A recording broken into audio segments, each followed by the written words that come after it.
Welcome to episode 234 of the Fabulously Keto Podcast, and today I'm welcoming back Maia Sutherland, and this is her fourth time joining us. I call Maia the fasting queen, and in this episode she shares her latest exploration into dry fasting.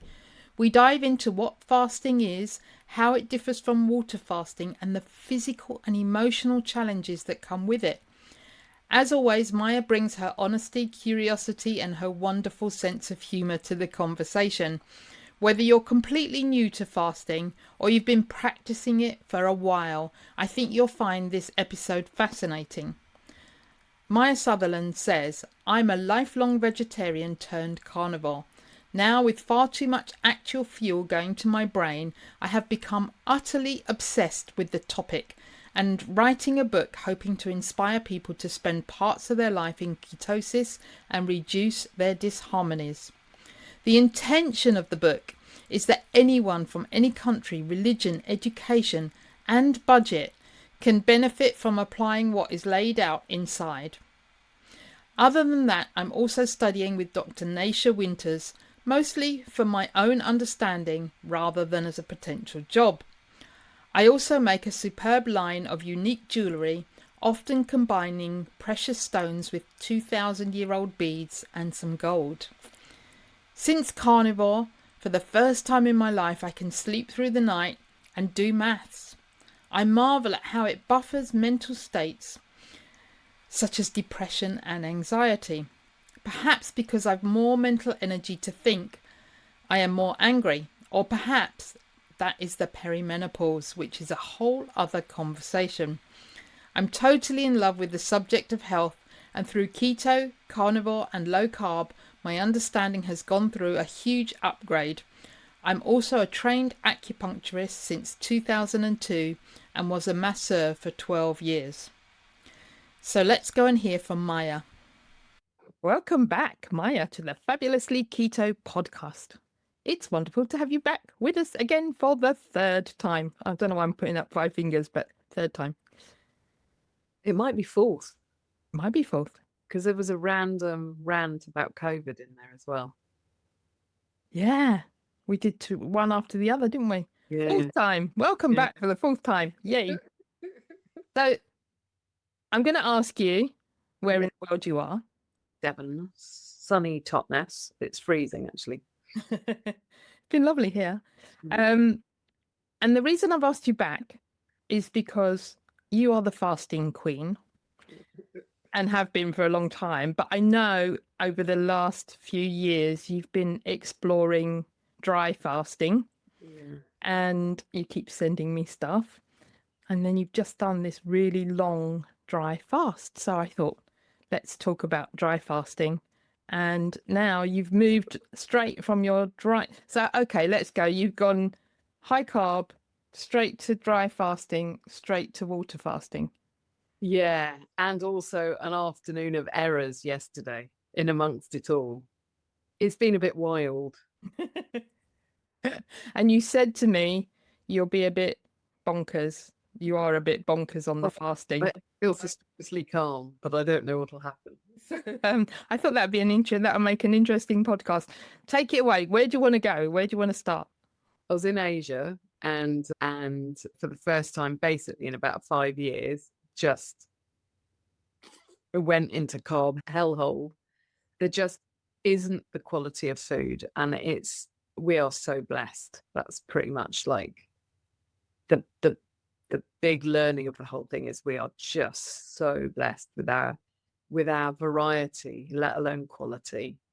So me and my mum were 3 months in Nepal and a few weeks on either side in India. There was no like Western products or anything. So it's only literally what you can have in the country itself. And there aren't really supermarkets or anything either. There's like one. We were in Kathmandu, so we weren't in the back of nowhere. But it's a third world country or a second world, third world really. And it really showed. Egg yolks are white because the chickens have got such poor quality nutrition. It's like a very pale yellow, virtually white, compared to the amazing things we get in sunny Devon or whatever, England, Yeah. There was lots of vegetables, but obviously I don't really suit vegetables anymore. So once I start going much more vegetarian, then everything starts compounding. And then we have me and my mother just spending most evenings watching telly and stuff after being out all day. And so we got into our little dairy milks in the evening, and it just escalates and then escalates. And so by the time I came back, I'd eaten a boatload of carbs. And so I don't know about fasting queen, but I do know I can reset using fasting. And I love it for that. I just decided maybe a dry fast was the extreme I needed. And I got back here on April the 1st, fully jet lagged. And I got in about 4 p.m. and I started fasting at 9 at night. I did 6 days, 7 hours and 30 minutes dry, and then started water fasting for the last few days. And then yesterday I was very excited, and I made a friend of mine who I hadn't seen for about 13 years, who just happened to find out he was in Devon, and he happened to be coming to Totnes in the afternoon. And so I put on a spread for him, my mum, and his lady, and it involved Stilton and brie, some cheeses and grapes and fresh Riverford cream with raspberries and strawberries and olives. And I started picking at these little sneaky things. So I ate last night a bit, or in the afternoon, and then I just started refasting again today. Yeah. A couple of olives and that's it. So it's not really surprising that in Asia, particularly India, how is it in Nepal that they have such high type 2 diabetes? I wonder if they have a little less. They have a lot more vegetables. There's a lot of fresh veg. So I wonder if they have a little bit less diabetes than India. They're less vegetarian for sure. So my guess is less. And I think I looked it up whilst I was there, because it's quite striking. There's a lot less obesity and stuff that's visually obvious. It's just the quality. So I had buffalo a couple of times, and it was like a leather boot. You can't say you're eating beef because there's way too much emotion around cows. And there's no, Himalayas. There's no way I'm eating any kind of fish that I don't know. Like, where would fish appear from? A river, probably. Yeah. Pollution was extreme. The air pollution is monumental. Yeah. So is that coming from cars or planes? Oh, yeah. There's not a straight line in the sky. I haven't seen one single straight line in the sky. Kathmandu's a major airport. It's international every day. Still no straight. They're all from cars. Where was that where you sent me a video of the cars going around this little square, and they were all going mad round around. It wasn't a roundabout, but it was like a roundabout. They were coming in at all directions. We lovingly call it the Vertigo Bar. It's a cafe that looks down on the roundabout. It's wild. Yeah. That's in Kathmandu, is it? Yeah. Yeah. So tell us a little bit about the exploration you've been doing on dry fasting and why you think it's a good thing to do. It's definitely not an easy thing to do, and definitely nobody should do it until they've done quite a few water fasts. It is intense. I do not find it easy in any way. It's astonishingly intense. That's all I can say about it. And it's not I don't really understand. I understand it, like the idea of it, but it's not something that there's not loads of details. There's only a few channels where people talk about it. It's autophagy on steroids.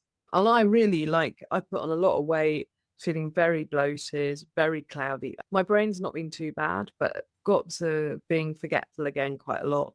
Landing jet lagged. I love combining a fast with being jet lagged already, because I'm already all over the place. So I might as well consolidate everything into one experience. Yeah. And I don't have to do anything when I get home except be home and recover anyway. So it doesn't make any difference to me. Yeah. If I combine them both. If I feel really bad, I've got my sofa. So I'm afforded that luxury. Yeah. But basically, they say that every day of dry fasting is the equivalent in autophagy to 3 days of water fasting. A lot of people say it's easier than water fasting because you don't have any hunger. What did you think then? My dry fasting experience is, I think, from what I remember, a 36-hour, a 24-hour, a 36-hour, a 60-hour, and this one was About 140 or long.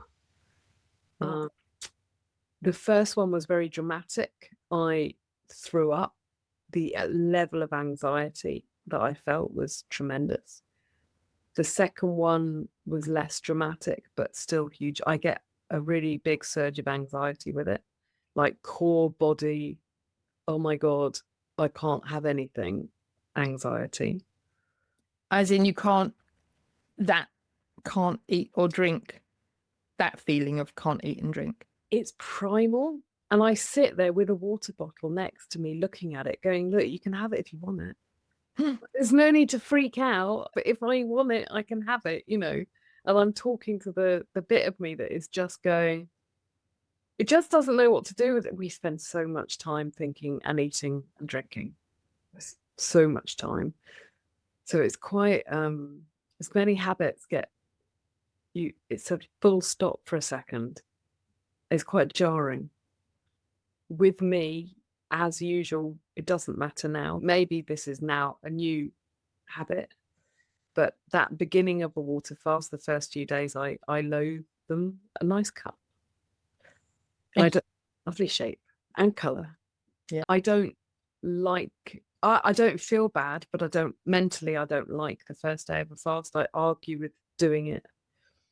Dry fasting is no different. And literally as soon as I get over that bit, I'm like, why would I stop? Like I've done the horrible bit. So now I can enjoy everything else is a bonus. And as soon as I think everything else is a bonus, I'm having fun. And I didn't break because I felt bad. I broke because, I know why I broke. So you can stop me at any point. You can try to stop me at any point. Yeah. Off my head. But there's a dry fast there's a hard dry fast and a soft dry fast. So soft dry fast is when you include water. So you brush your teeth and you can shower. So you can have contact with water. You're still not drinking anything. Yeah. Hard dry fast, no brushing of teeth, no washing. I do a half. So for the last couple I did this, I've worked out this half. So I'll brush my teeth, yes. But I won't necessarily shower. So what I did was last time, not this time, I did every other day, I washed my hair. So I didn't get in the shower, I wasn't submerged or anything. This time it was very long. Last time I got to 5 days, I think. This time at 6.5. You're hour by hour or minute by minute. It's not a day by day or week by week thing like a water fast. I can think in terms of long periods of time. Dry fasting is very short periods of time is all you can cope with. It's very, and I got to night 5 and that was my first proper thirst, and it was mental, not physical. So my brain got totally obsessed with water. About 2 a.m, my brain put me in the bath. So I just had a bath under a shower, just not my hair, but just water. It was utterly compelling. And it's the only reason I could do another day and a half was by introducing water on the skin. Yeah. So I did that at like 2 a.m. on the 5th night. And then I had a shower, like a hair wash, but in the bath the next day. And then the reason I broke, I felt fine, but this thing happened again, like 4 a.m. I went and got in the bath for this shower, and 4 tiny drops of water went in my mouth. And I was like, and this is tap water. Normally one would think it's chlorinated and horrible. It was like the sweetest nectar of the gods. And I just went, oh my God, I can have just a tiny, it was like just drips, you know? And then like an hour later, my body just went, please, can we have some water? I was like, okay. I went, finished. It was a really uneventful, undramatic, lovely, had a glass of water at 4:30 in the morning. And it sort of blows we've always been told you can only live 3 days without water. And that's now you've just proved that that's out the window. That's not true. Another total load of nonsense. Yeah. So you must know people that have done a longer fast, otherwise you wouldn't be comfortable probably doing, mind you listen to your body a lot, so you probably would be good doing, but you must know of other people who have done longer. Literally only on YouTube. Yeah. I don't think I've ever met anyone who does dry fasting. No. I mean, I don't even consider myself as someone who does dry fasting, but I guess I am. Yeah, because you've done it a few times now, and you've sent me. There's a couple of there's only like 3 channels. The dry fasting club's great. That's one. There's a guy who says he does like 18, 20, 23 days, I think is his longest. Dry fasting club has a lot of data, and there's a Russian guy who's called Villanov or something who's formidable. They seem to be and there's a guy called August Dunning who has the Phoenix protocol. There's basically 4 of them who I've seen sort of regularly. And there's another guy actually. Yeah, there's 5, and mostly they're plant-based. They advocate breaking with fruit. Dry fasting club seems more balanced because he takes into account that some people are carnivore, but he still says for thyroid health you break with fruit to begin with, just to get the carbs in, to trigger the thyroid in some way to get it. But I don't really understand it. It's not like water fasting. I understand a lot more, but yeah. I fell off the rails entirely yesterday. I'm just rebooting today, and I don't know what protocol I should or shouldn't be doing, but I'm just following my weird little brain. Yeah. But you do that quite often in a water fast where you'll have some cheese and olives or something just to keep going. The irony of feeling like I'm cheating myself after like 6.5 days of dry fasting is hilarious. Like, our brains are so weird. So you did 6.5 days of dry fasting, but up until yesterday, that was probably another 3 or 4 days of water fasting. I think technically I'm on 10.5 days at the moment. I'm just wiping out one of the days. I will tell you my exact. It doesn't work like that. Yeah, it does. Yeah, I didn't go out of ketosis. No, probably not. I don't feel in any way detrimental today. No. 10 days, 20 hours, and 15 minutes. Yeah. And probably you didn't eat a lot, did you? So therefore, yes, technically you've broken your fast. We all know that. But actually the benefits of just keeping going are probably quite high. And today's been a delight. You know, I feel completely normal. Listeners might think, Jackie, ask her when she plans on finishing the fast, which I'm not going to do because Maia is Maia and she doesn't have a plan, I'm guessing. And at some point her body will say, it's time to eat now. Very true. Probably a few 4 days more, I think. Yeah. I'm on a 1-month reboot is what I'm considering it. So 4.5 months away took a big toll, I think. And I have the luxury of being able to govern my life the way I am.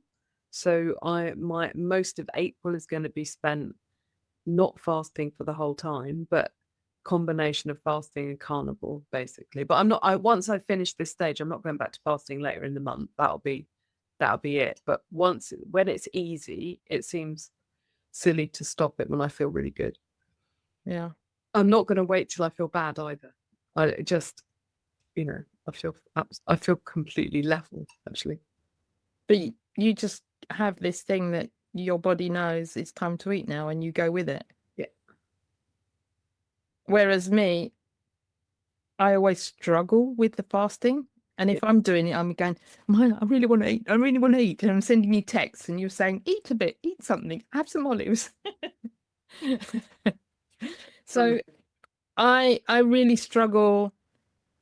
I don't know if it's emotional or mental or what it is that long fast, any fasting, I hate fasting. You love it, I hate it. I just always want to eat. But I hate the first few days. Yeah. And if I can't get past that, and it's not, every single one's different.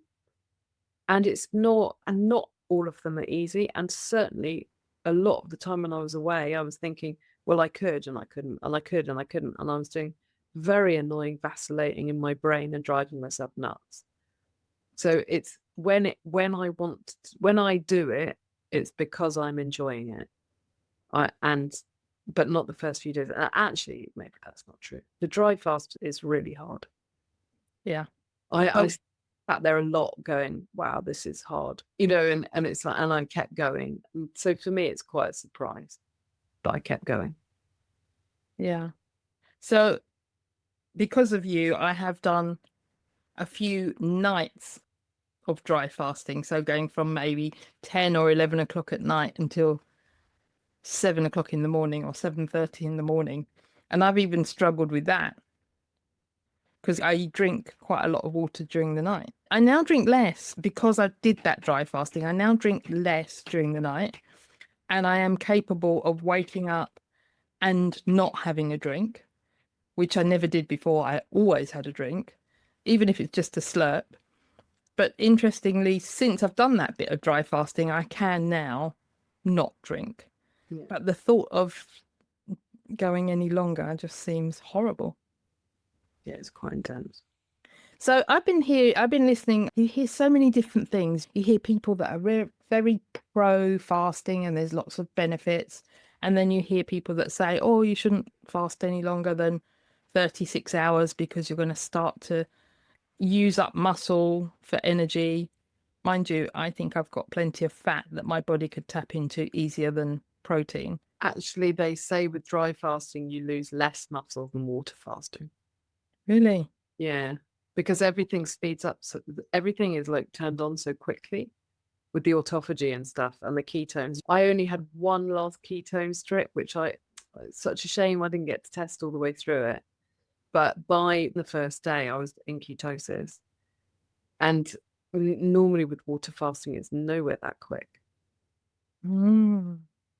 Yeah, they say because you go into ketosis so quickly, you preserve muscle even more. I'm just throwing this out there and you might not know the answer, but what do you think about, people do alternate day fasting. I know Louise currently is doing an alternate day fast. She's been doing it for months where they eat one day, the next day, 40 hours without eating. What if you did that quite regularly with dry fasting, like 24 hours dry fasting? There is a group that are doing that at the moment that I've seen online. They do it for a month. A lot of people prefer it to water fasting, and a lot of people say once you've done it, you don't go back to water fasting. Interesting. And it's not my thought. My thought is whatever I feel like doing at the time, which suits the situation, then I'll do it. Like, oh, I have to show you something. I find it quite amazing that you come back from 4 months of being high carb, which you also did last year. You really struggled to be carnivore last year and eat properly last year when you went away. So what Maya's holding up is the manuscript for her book that she has been writing for years and years and years and rewriting and redrafting. So now what are you going to do with it? I'm going to read it again. No, just print it. If you have any editors as part of your group who would like to edit my book, I'll be looking for an editor soon. Wow. Exciting. Yeah. It's a proper thing. It's real. It is real. It's got weight. Has it got a name yet? Yeah. Are you allowed to share? Not are you allowed? Of course you're allowed. I'll buy the domain name first, Okay, then good. and then I'll say what it is. I just thought we could tell everyone and they could Look out for it. go and pre-order your book. Podcast. Let's do another one. Yes. Okay, we'll do another one when it's done. And for everyone listening, it's probably going to be another 2 years by the time she's happy to let it go. Let's go for this year. Okay, I'll hold you to that. Yeah. You've got until the 31st of December. Yeah, it's a good idea. But you've got a nice cup as well. Flamingos matches your top. We didn't mean to completely coordinate colour. It's a fate. So I was going to say that you going 4 months high carb and coming straight into a fast, to me, sounds horrendous. If I do 2 weeks on holiday and it's quite high carb, I sort of feel that and maybe again, it's just a mental thing. I sort of feel I need to get back keto, carnivore, whatever I'm deciding to do for a period of time before I even would consider doing a fast. But you seem to just swap one to the other quite easily. I think it's because it's a mental thing. And it really is a mental thing, because it's much harder for me to ease into it after like a little train wreck's gone on. I'd much rather just go, and literally that's why I combine it with jet lag as well, because everything's off, the circadian rhythm, everything is 5 hours time difference is a really big deal. Tired from journeying, already a total lack of sleep. I never sleep properly when I'm flying and stuff. I've already gone from somewhere else to where I'm leaving from. So there's already been another backlog of not sleeping a few days. So I'm completely sleep deprived, time zone different, temperature different, food different, everything. So if I fast in that, it doesn't touch the sides in the same way as being in a routine and then you change it. I think. I understand that, but part of me thinks your body, with all those pre-days before you actually come home, and then the flight, flights are very stressful on our body. So you've gone through, and lack of sleep is very stressful on the body. So you've gone from this highly stressed state for a few days, and then you add on top of it even more stress of fasting. Does that not throw you?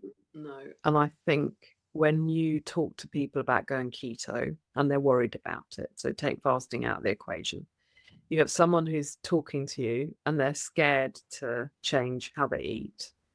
And one of the things they say is, but won't I feel really unwell, and won't I feel this, and won't I feel that? And you look at them and you say to them, aren't you already ill? Like, aren't you already really like having a really hard time? Because normally people don't change stuff when they feel well. They're changing stuff because they feel bad. They've got diabetes, or they've got obesity, or they're just as suffering mentally or whatever, especially people who are suffering mentally. And they say, oh, I can't do it because it would be really stressed. And you just go, aren't you really stressed? Or what have you got to lose? Yeah. So for me, it's like that. It's for me, fasting's a mental game. Full stop. The body does what it does on top of it, but your brain is massively part of the whole thing. Yeah. I would agree that it's highly mental. Well, if you didn't, you'd have a lovely time fasting. If I what? So hate it. You'd have a lovely time fasting. Yeah. How can I get around that? I do. I say and. So it's like I'm really tired and I'm fasting. I'm hungry and I'm fasting. Like when you grieve, like, we have to grieve sometimes. You go through a grieving process and you still have to go shopping. And I just, when my dad died and stuff, I was just like, for many months, you can't sit in your house continuously. So you'd have to carry your state with you. And instead of it being something that stopped you doing stuff, it would be, I'm grieving and I need to toilet roll. So I just have to go and get it and then come back and be in that state. And this is like, I'm really arguing with myself and I'm fasting. Instead of, I can only fast if I'm not arguing with myself. Yeah. Carry you with you rather than thinking you should be different in order to do it, kind of thing. Yeah. Yeah. I might have to make some little stickers and post them round. Just put the word "and." Yeah. And I'm fasting. Yeah. I'm arguing with everything I'm doing, and I'm doing it. Well, then there's less war, I think, in yourself. Yeah. Like, I'm fasting and I managed to eat something yesterday. That was clever. How did I do that? And actually, this is how clever my brain is. It goes, if I was in nature and I had no food for a week, and then I found a load of berries and a rabbit, I'd eat it. And then if there was no more food for another week, I wouldn't eat. Yeah. Instead of it derails the whole process. And then that's it. Oh, and I failed and all this nonsense. I just went, oh, okay. Randomly, I ate some Stilton and some grapes. Grapes, for God's sake. I don't even eat grapes. They were way too sweet. But anyway, it's just like, oh, okay. And then today, nothing. So it's, Can you feel my anxiety just thinking about it? I'm standing here. I'm not even considering fasting, but I'm thinking. you are. I sort of am now. I am now. I'm even thinking about dry fasting. But as I'm thinking about it, hang on, I meant to challenge you at this point to doing a 36-hour dry fast. 36-hour, Okay, 24 or 12 would be good. But as I'm just thinking about it, my anxiety, you said about the anxiety when you're actually fasting. Me just thinking about fasting is creating this. And you know what? I can fast, and I have water fasted, I think, similar time to you, like 140 hours or something. So I have done that. Oh, maybe I had a few olives on your suggestion with a little bit of cheese once. I like that you're blaming me. Yeah. I just needed someone to say, yeah, it's okay, you can do that. Because if it's that or stopping, you're going to get more benefit if you just relax into it, add a little extra, and then just keep going. Yeah. Still getting benefit. And normally in March and September are normally the equinoxes. They're not equinoxes, are they? They're the equinoxes. Is when I normally do a 3-day fast, water fast. But I haven't done one this year. So you're owed it, is what you're saying. Yeah, but I should have done it a few weeks ago. Well, you could join in today. I'll still be doing it. I'll be a fasting buddy.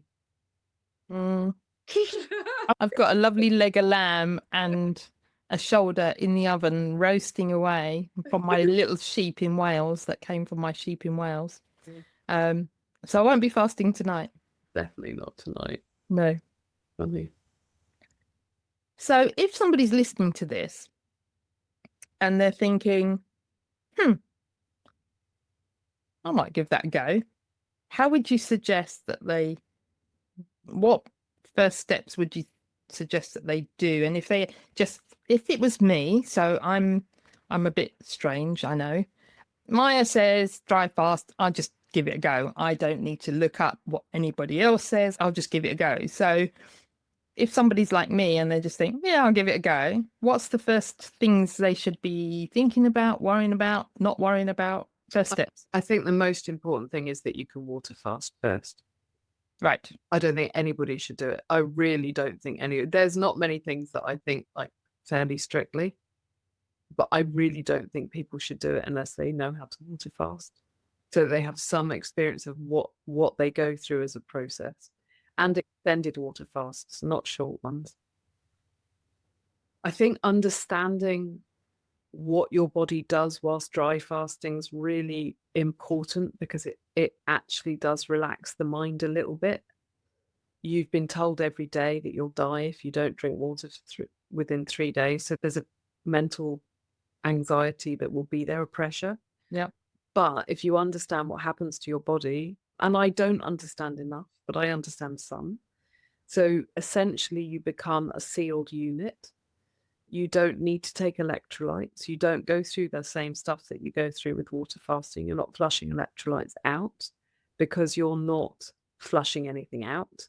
At the same time, you're also peeing like normal, or less than normal, but you still pee. I didn't stop peeing at all through the whole thing, because your body, you're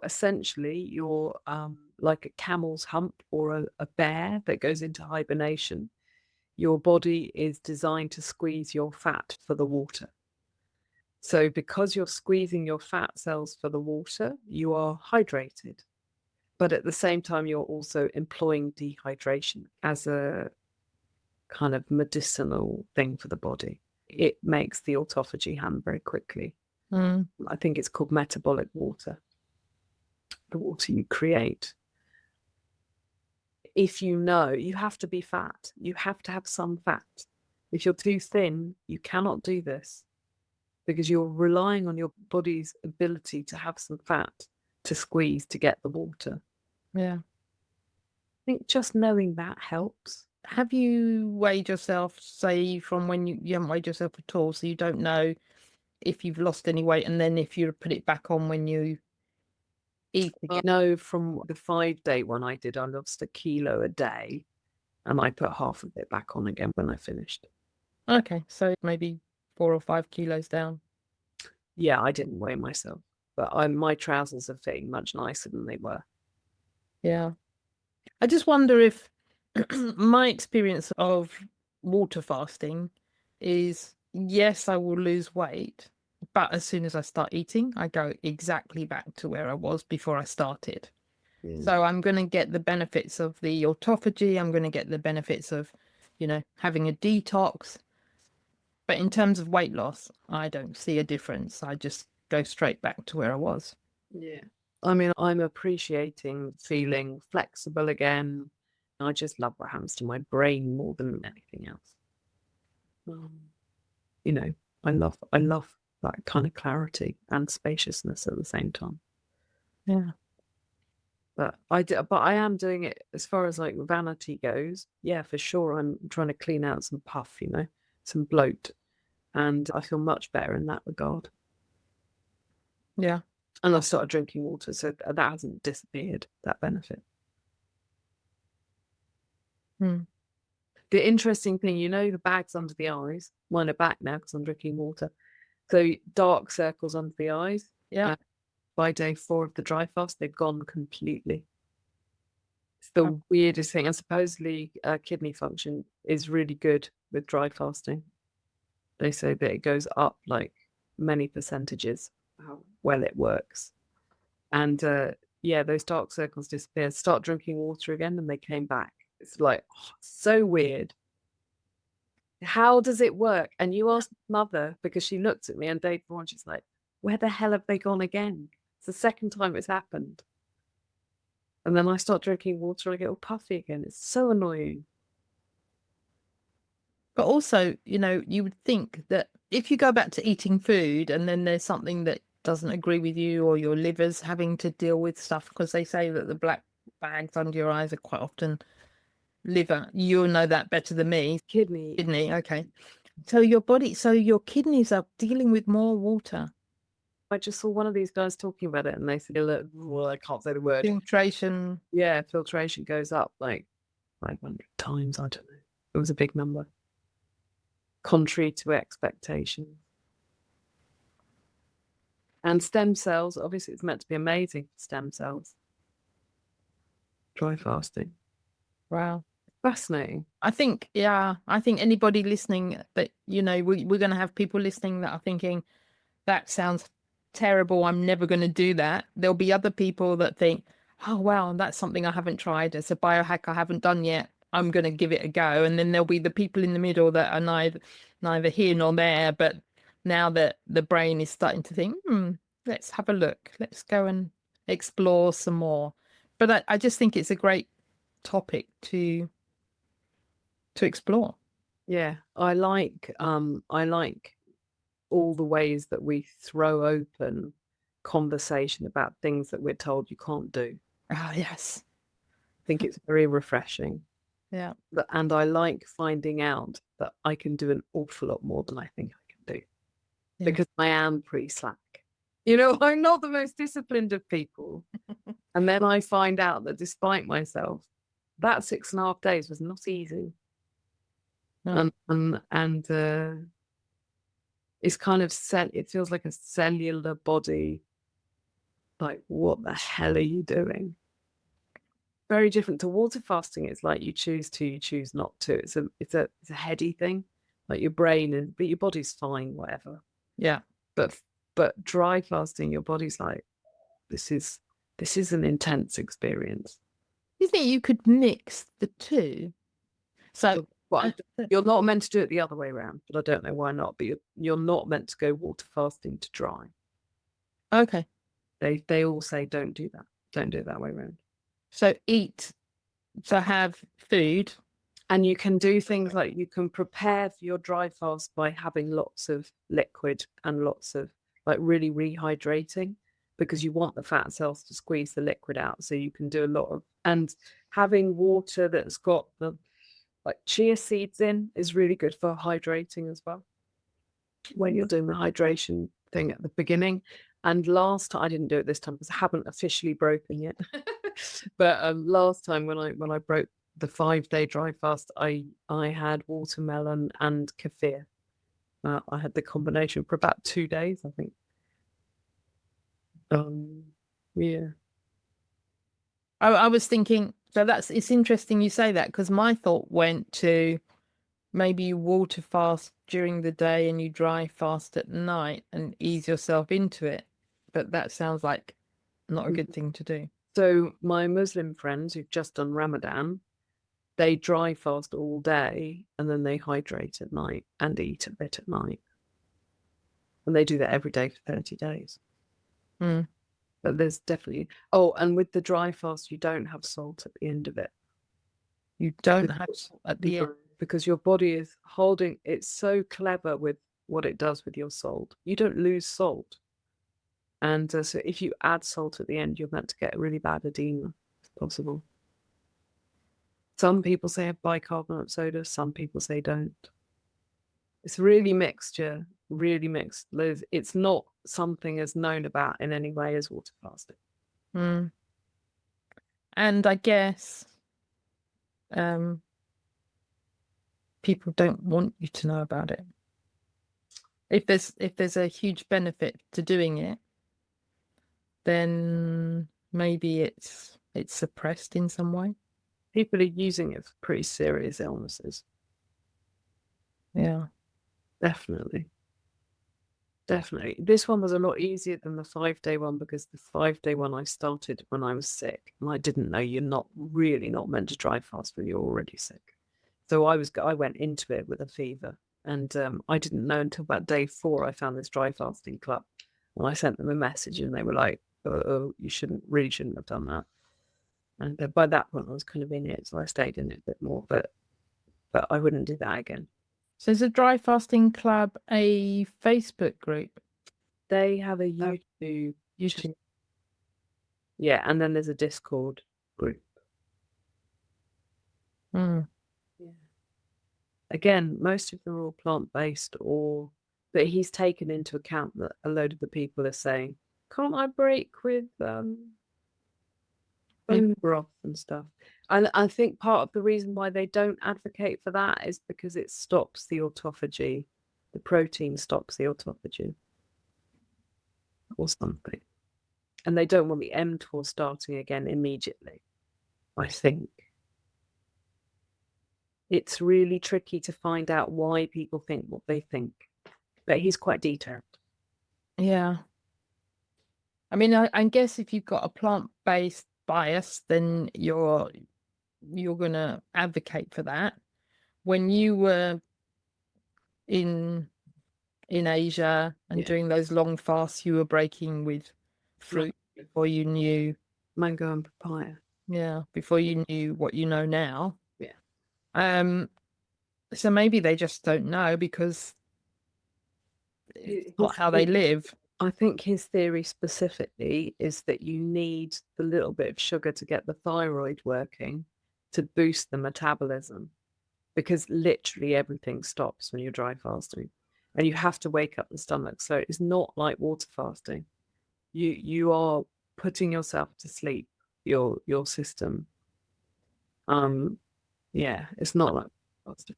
very different. And I sort of feel that if somebody was going to do this, they'd want to be doing it during a holiday when they're not working, just be able to collapse on the couch, like you said, if you feel like it. And then you don't exercise whilst you're doing this. You're not meant to be sweating. You're not, and saunas are not advised, don't. Because that would be drawing the water out of you at a rate of knots. And actually, supposedly, water content in the air is quite an important thing as well. So if you're somewhere tropical, you don't do it, and if you're somewhere very dry, you don't do it. You want an amount, because your body will try and take water from the air. So you get less dehydrated if you're in a slightly humid area, but not an excessively one. And when I did the 5-day, I had a bath, and I weighed myself before and after the bath, and I put on quarter or half a kilo. I can't remember, because the body is absorbing the water, draws it in. Yeah, it's very interesting. I mean, it's fascinating. Oh, it's interesting to hear that you said earlier that not showering and not brushing your teeth, even that is giving yourself some water. Yeah. So and I had another thought, and I don't know where it's gone now. Something we were just talking about. It'll come back or not. So people need to be used to doing long water fasts. Yeah. Ideally, I know what I was going to say. The breaking the fast with fruit. Now, whilst in the low carb space, people are probably thinking, "Oh no, I couldn't do that. It's too much sugar. It's too much this." Probably after, however, even if you're only doing a day, whatever you've done, a little bit of fruit is not going to be the end of the world, and it's not as if you're going to go on. And you pick the right fruit. So I don't want to be too fixed about my I'm carnivore, low carb, keto, which I am quite fixed about. But in this, if people are telling me that I should break with, so you do like water for the day, or for a day, or for most of a day, and then maybe some watermelon and some kefir is meant to be quite a good combo. But haven't we got to say something about this is not medical advice? Well, of course, it's not medical advice. There is a disclaimer at the end of the podcast. Yeah, good. And nobody should listen to me, because I am just an experiment. N of one, yes. Yeah, it just gives people ideas that they can then take and run with, but everybody's got to advocate for themselves. We're not doctors, and even doctors that come on the podcast are not acting as a doctor. They're only telling anecdotes and stories. So, yeah, they might be a doctor, but they're not your doctor. So everybody's got to take from this what they want to. I mean, for me, I'm now coming up to next month will be 8 years that I've been low carb and mostly keto most of the time. I've never spoken to a doctor. In fact, if I did, they'd probably be horrified. I just did what felt right to me. And I've tried so many different things and so many different biohacks. Of course, I'm not going to say to whoever said this biohack, "Oh, you caused this problem." No, I did it. That's my responsibility. But, everybody's got to do what feels right for them. Definitely. I'm so glad you're coming to the PHC conference. Thank you for that. I haven't decided. I am undecided. I think it has to be, because otherwise it won't be the same without you. I know. And it's in London, so there's no excuse, really. It'd be criminal if you didn't. Yeah.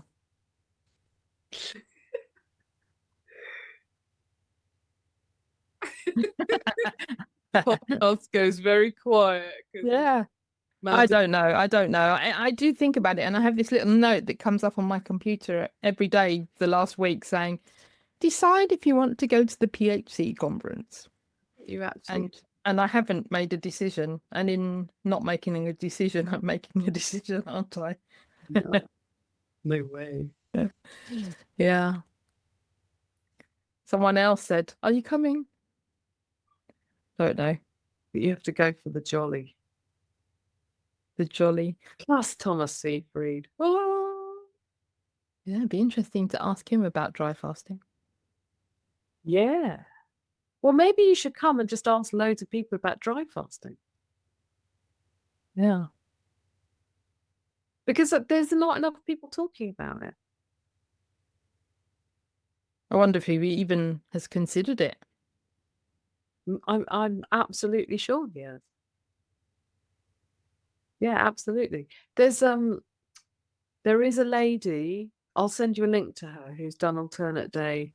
I think she's done alternate day dry fasting. She's amazing. I'll send you a link to her. I can't remember her name.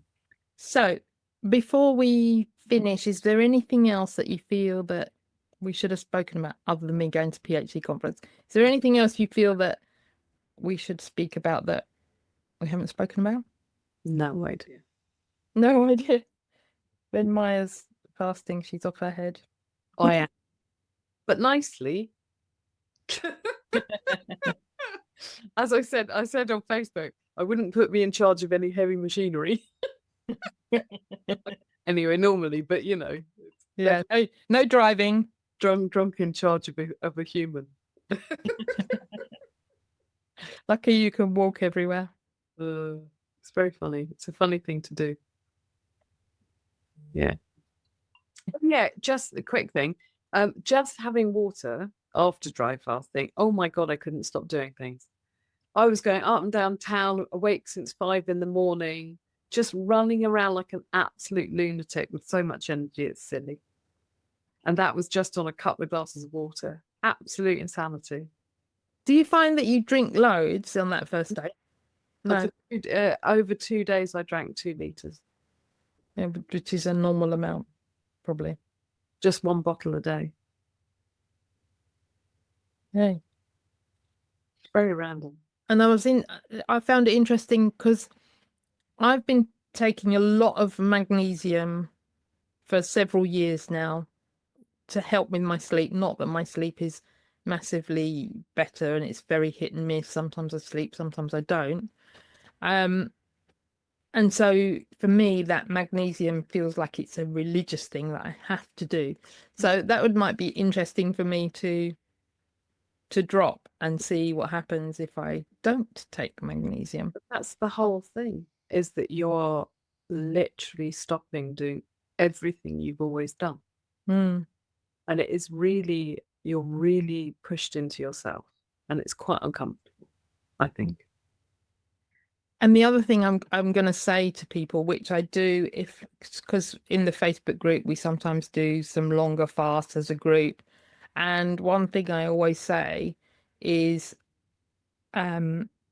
if you're not gonna drink tea or coffee, if you normally drink tea and coffee and you're not gonna drink it during a water fast, if you're absolutely gonna do a water fast, then you do have to detox from your tea and coffee beforehand. Yeah, very wise. Because I have done that in a fast and that is not pleasant. Yeah, I had a headache the first 2 days. Yeah. Well, I don't drink a lot of coffee. And I don't know if it's just a fasting thing anyway, because I used to fast before I ever drank coffee, and I used to get a headache for the first 2 days. So it's quite interesting having a headache and not taking a Nurofen, which is what I would normally do, and just riding it out. In fact, everything's interesting because you just have to ride out your own process. Yeah. And you find out you can do an awful lot more than you think you can do. Yes. And I know loads of people who do exercise will find it through exercise. They push themselves. And I'm just horribly lazy. And I happen to do it through fasting, where I find out I can do a lot more than I think I can do. So in that way, it's really positive. It's a very good thing to do in some way, like dry fasting or water fasting. I think anything where you take away your crutches that you use, you are left with yourself, and it can be a little bit awkward. But if you stay with being left with yourself and feeling awkward, you get a reward at the end of it. Yeah. I think. And I'm fasting. Yeah, exactly. Despite everything, I'm still doing what I wanted to do. And therefore, you're getting loads of benefits that you can only get with that process. I don't agree with Anthony Chafee. You know, like I love him to bits for his work, but he doesn't understand fasting. Sorry if he's listening, but you know, and he goes on, doesn't he? Oh, it's just about cutting the carbs and eating real food and real meat and blah blah blah. It's like, no, you get something from fasting that you don't get any other way. Yeah. I think. And I like to look at it in terms of what would our ancestors have done. Yeah. And yeah, they were different. We evolve over time, I guess. Maybe not. Maybe they're exactly the same as we are now. But they wouldn't have had food all the time. No. And yes, they made pemmican, and they would have stored bits away that they could, but probably for a lot of the time they weren't eating, or they weren't eating very much. No, for sure. For sure. And there must be body processes that have turned that into an adaptation or an advantage. Like we literally have ketosis as an adaptation and advantage to not eating. Yeah. You know, so it's very good to employ it intentionally, because we're never going to have it by accident unless you're sick. And when you are sick, your body really most of the time doesn't want to eat. That's what I mean. Like full fever, you know, your body's not stupid. It knows part of the healing process is to not want to eat. It's important. Yeah. And it's not wasting energy on digestion. Something about fear, like when you don't have anything for, a week, I'm not going to have the same fear if I can't find anything for a few hours. Yes. Or a few days. Yeah. You know, I have an understanding of a capacity for nothing that I've not ever had. And if someone around me gets sick and can't eat or drink for some reason, I know that's not going to give them a problem. Yes, whereas before we would have said, "Oh, you should eat something. Have some dry toast. Yeah. You should. Have a cup of tea." Yeah. Even if they're not drinking, I'm not going to be worried. Yeah. It's very different. I've noticed as well that and maybe it's come from the few hours of dry fasting that I did. I used to carry water everywhere I went. So if I was going up to town, for example, in my bag, I would have maybe half a litre of water, maybe a litre of water I'd be carrying. Wherever I went, there was water. There was water in the car. Today I've been to have my nails done, I would have taken water with me. All these things that I used to do that I now don't worry about so much. So I went into town last week, met Joanne McManamy and Nairi Missisian, and I didn't carry water on the tube. I didn't carry water with me, which I would have done. To me, if I didn't have water, it would be. But I think it's an anxiety. I think we do. I used to carry food with me everywhere I went. Yeah, true. I did as well. Even when I was low carb and keto, in my handbag, I always had a few bags of ounce of nuts each bag, and a bar of chocolate. Always. And now, and like especially things like flights and long hauls and stuff like that, I used to have this time I couldn't get to anything before I got on the flight, and I was like, well, isn't it interesting? I'm not actually as I used to be really freaked out. Yeah. It changes your relationship, I think, with a lack. You get better relationship with not having what you need, like on many levels, not having what you want. Yeah. And just going, okay. I remember my first 36-hour fast. I flew from here to Chicago, and then went shopping when I got there, and so I didn't eat until late in the evening, at 9 o'clock in the evening or something. So it'd been 36 hours, And on the flight, they come round and do you want this and do you want this? And they give you an ice cream. And it's like, no, thanks, no, thanks. I didn't have anything. I didn't even have anything with me. But that was in 2018. Talking of ice cream. Talking of ice cream. Because obviously you get really weird when you're fasting. Oh my God, did you see that recipe for carnivore ice cream with butter and bacon? No. Oh my God. I got into watching videos about ice cream on my dry fast because I got hot. Like all of me felt like hot on the dry fast. And they say that when your fat's making itself into water, there's a thermogenic effect. And I've been hot like the whole time. And I had to get my feet in Totnes River, which I haven't done since I was a kid because it's probably horrifically polluted. But I was so hot. And I hate the cold, and I'm always wrapped up, and I've just been boiling for the last 4 or 5 days. That will be interesting to see if it lasts longer, because I used to get really cold and I don't get anywhere near as cold as I used to. Yeah. Yeah, it's quite fun. So what do we need to wrap up with? Bacon butter ice cream. Post the recipe in the Facebook group. Oh my God. Oh dear. I don't know. You're the boss. Right. So do you want people to be able to contact you? Oh, anyone's welcome to ask me about anything. Yeah, sure, why not? So have you got any social media? Facebook. Yeah, just my name. Maia Sutherland. And you're in the Facebook group, Fabulously Keto Facebook group, so they can come and find you there. At some point, I'm going to create some social media wonderfulness to go with my book. Absolutely. Yeah. And have you got anyone fabulous to write the foreword for you? Dr. Naisha Winters. Yay. As it happens. That's the thought that came in my head. Yeah, she said she would. Yeah, it's great. That was a serendipitous journey to Switzerland, wasn't it? Yeah, I wish I could go again. Every year I could go to that conference. It was just amazing. Have they got one on this year? I don't think so. Yeah, absolutely. They have? Yeah. When is it? June. I think it finishes on the 9th of June, I think, or start, I don't know, but it's early June, early June. Yeah. And they've got an extra couple of days, which is specifically related to sports.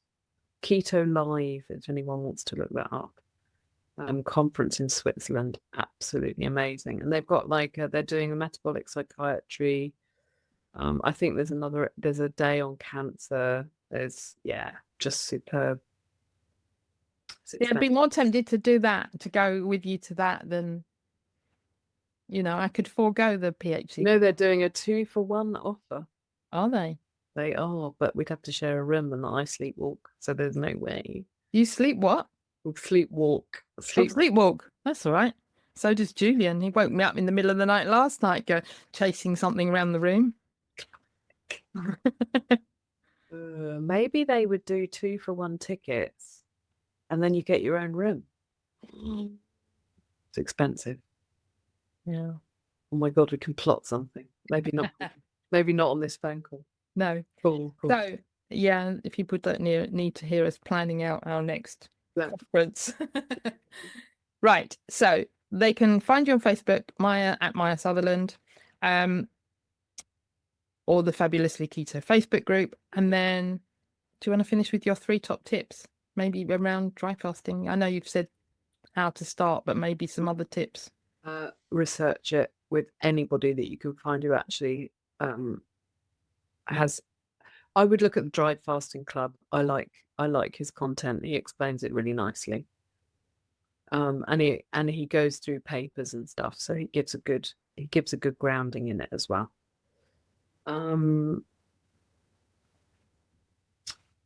have the time it takes to go into it, do it, and come out of it. Don't combine it with loads of stuff. If you can't give it the time, don't do it. It's much easier to water fast, and you can continue a completely normal life whilst you water fast. But this is a very different thing. And maybe use it as an education for how you cope with yourself, actually, more than anything else, because your body and your emotions are intriguing creatures. Yeah. The level of fear, like, I have to spend an amount of time talking to myself about the fear is a body fear, not an emotional fear. And we're fine. Like, it's like one has to coach oneself. But the fear feels like it's real fear. It doesn't feel like you're imagining something and therefore creating it. So it's a very animal experience. Yeah. And it's pretty esoteric. So I'm guessing, do you think it needs a level of, now what's the word I'm going to say? I'm going to say curiosity. Well, a level of curiosity, but also a self-awareness.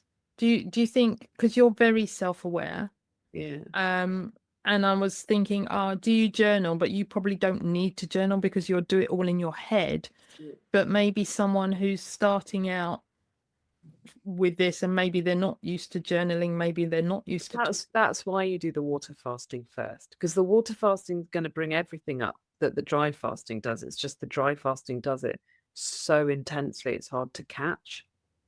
It's just like a magnifying experience. So your water fasting, you're going to do it anyway, just spread out over a bit more time.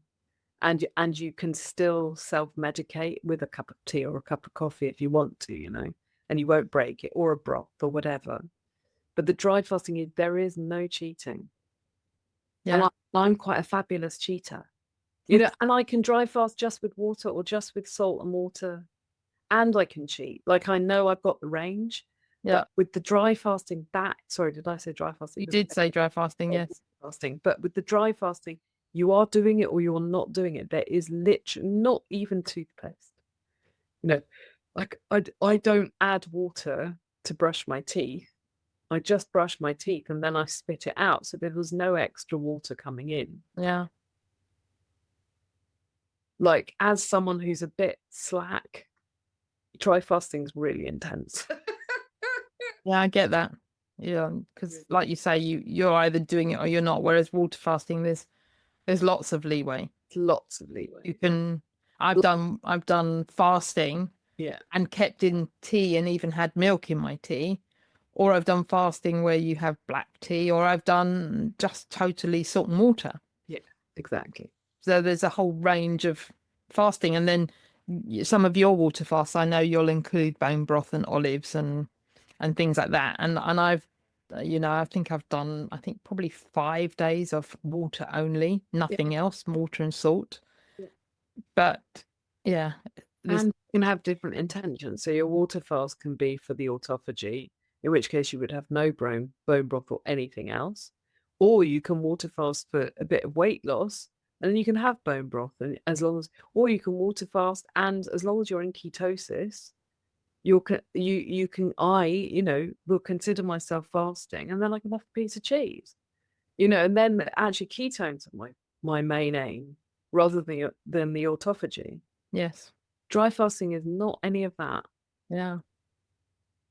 Your body will go through an incredible process. Yeah. All autonomously. All you have to do is step out of your own way. Yeah. It's quite intense. Almost like being a smoker. You either smoke or you don't smoke. There's no in between. Yeah. Fabulous. Thank Lovely. you for joining me today. Nice chat. Take it easy. So as we stopped recording, Maya's thought of something else that she forgot to say. Over to you. Number one thing, when you break a dry fast, you sip and you put the cup back down again. You don't glug and you don't guzzle your water. You just very gently have a sip and put it back down, and then pick it up again a little bit later and have another sip. That's how you reintroduce water back into your body. Very slowly. Yeah, very slowly. And I guess that sort of makes sense. And I find that, people think, well, if you go back to water fasting and people think, oh, what, you'll be ravenously hungry and you're going to eat everything. I find that I don't eat anything more than I would normally eat when I break a fast. I don't feel that ravenous. I don't feel ravenously hungry. I'm stopping my fasting and I'll have my supper. Yeah, I think again that thing of your head thinks, oh my God, I haven't had anything for ages, I must. And your body is like, slow down. Take time. Yeah. I hope you enjoyed that conversation with Maia. I thought it was definitely an inspiring and thought-provoking episode. Just a little update. Maia actually ended up breaking her fast the following day after we recorded. It highlights that the most seasoned fasters listen to their bodies and adjust when they need to. Since recording this episode, I've been playing around with some dry fasting myself. I've actually managed a couple of 14-hour dry fasts, something I never thought I'd be able to do. And now, most nights, I'm dry fasting between taking my evening supplements, electrolytes mostly, and the next morning. If Maia's story has sparked your curiosity, maybe it's something you might want to gently explore too. Always remembering, of course, to listen to your own body first and foremost. Have experience in water fasting and remember to break it gently.